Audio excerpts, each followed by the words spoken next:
ইয়াত এটা মাখি নাই এইখন হোটেলত ভাত খাবলৈ এটা কাৰণেই ভাল এই হোটেলখনত এটা মাখি নাই কেনেকুৱা লাগে ইয়াত খাই যদি বেয়া নাপায় ভালে লাগে খানা কেনেকুৱা বেয়া নাপাব সুধাৰ কাৰণে দেই আজি কি খালে আজি মাছ খালো পালেং শাকেৰে বনাইছিলে আচ্ছা কম মছলাৰে ইয়াত বনোৱা হয় তো খানাটো যথেষ্ট ভাল আচ্ছা চবে আজিকালি কম মছলাই বিচাৰি থাকে ন ঘৰুৱা পুৰা দুজন অসমীয়া যুৱকৰ স্বাৱলম্বী যাত্ৰা আজি আপোনালোকক দেখুৱাইছোঁ ক'ত আছে এইখন আৰু কিমান টকাত ইয়াত ভাত পায় সকলো কম আৰু ইমান ধুনীয়া চাফা সেইকাৰণে খাবলৈ আহিব পাৰে বহুত কমত গুৱাহাটীত বলক আৰম্ভ কৰোঁ ভিডিঅ'টো য'ত মই অসমীয়া যুৱকসকলে যি কৰ্ম সংস্থাপনৰ কাৰণে পথ মুকলি কৰি লয় তাক কেতিয়াও মই নাচ্যত কৰিব নোৱাৰোঁ এজন নৱপ্ৰজন্মৰ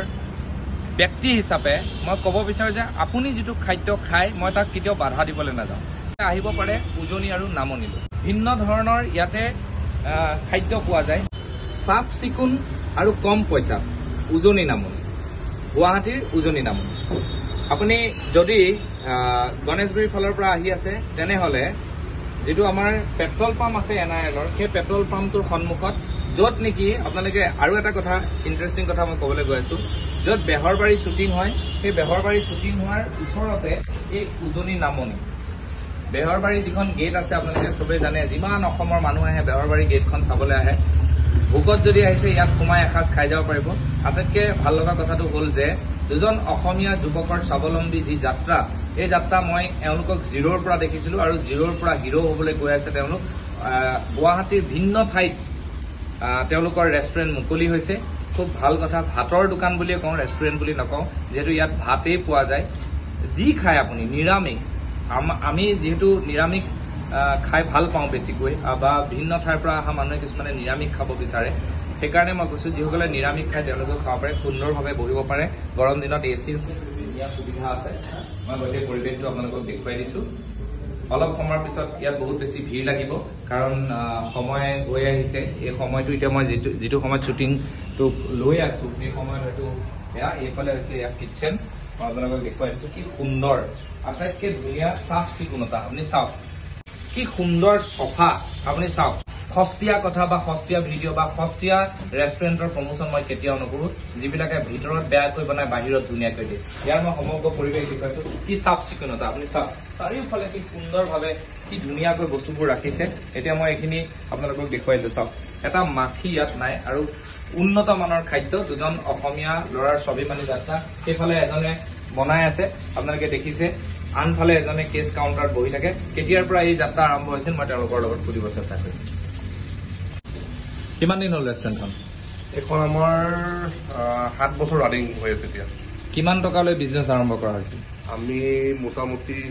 50-60 হাজাৰ টকা লৈ পেলাই আৰম্ভ কৰিছিলোঁ যিজন বন্ধুৰ লগত তুমি কৰি আছা এইজন এজন বন্ধু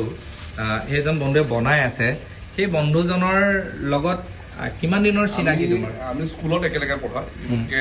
জুনিয়ৰ হয় 4 বছৰমান সৰু হয় মোতকে আমি একচুৱেলি একেলগে থাকোঁ মানে পাঞ্জাবাৰীত আমাৰ ঘৰ তো আমি একেলগে থাকোঁ দুজনে মানে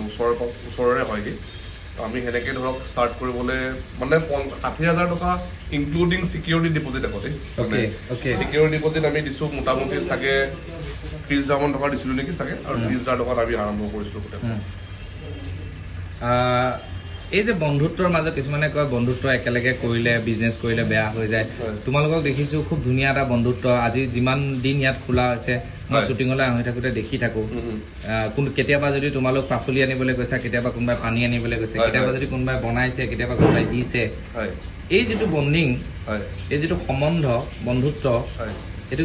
এতিয়াও সুন্দৰেই হৈ আছেনে বিৰাট সুন্দৰকৈ চলি আছে আৰু মানে বহুতে কয় যে ধৰক পাৰ্টনাৰশ্বিপ নচলে বুলি শুনিছোঁ বহুত শুনিছোঁ দেখিছোঁ কিন্তু আমি ধৰক তথাপিও মানে ধৰক ষ্টাৰ্ট কৰিলোঁ কাৰণ ভাবিছোঁ আৰু যে নিজৰ ওপৰতে কথা ধৰক আৰু কোনো চলাব পৰা নাই বুলি আৰু যে চলাব নোৱাৰিব এনেকুৱা কোনো কথা নাই ত' কৰ্ডিনেশ্যনটো খুব ভাল ইম্পৰ্টেণ্ট হয় সি কিটচেনৰ ভিতৰখন চাই মই বাহিৰখন চাওঁ ত' সি ভিতৰত অলপতে লাগি থাকে কষ্ট কৰে সি বহুত তাৰপিছত আপোনাৰ খোৱা বনোৱাবিলাক গোটেইখিনি সিয়ে চাই থাকে ভিতৰত মোৰ কাম হ'ল বজাৰ কৰি অনা তাক বস্তুবোৰ দি দিয়া সি বনাই তাৰ পৰা বিকাৰ সময়খিনি আমি কেইখন প্ৰায় বুলি ক'ব হ'লে সৰু সৰুকৈ 3খন হ'ল আমাৰ এখন কছাৰী বস্তিত এখন আছে, এখন আপোনাৰ নাইটিংগেল হস্পিটেল বুলি এখন হস্পিটেল আছে, তাৰ কিনাৰত আছে। সেইখন আমি উজনি নামনি লাইট বুলি ষ্টাৰ্ট কৰিছিলোঁ। সেইখন আপোনাৰ 1.5 বছৰ 2 বছৰ হ'ল। ৰাহুল পেমেণ্টটো লৈ 185। সেইখন 2 বছৰ হ'ল। আৰু চিটি চেণ্টাৰৰ বাহিৰত এখন দোকান আমি 5 বছৰ হ'ল। এখন 7 বছৰ, সৰুকে সেইখন 5 বছৰ, আৰু নতুন এখন 2 বছৰ হৈ ভৰি দিছোঁ, 1.5 বছৰ হৈছে। ঠিকে আছে, এই জয়যাত্ৰা অব্যাহত থাকক। খুব ভাল লাগিল। ঠিক আছে,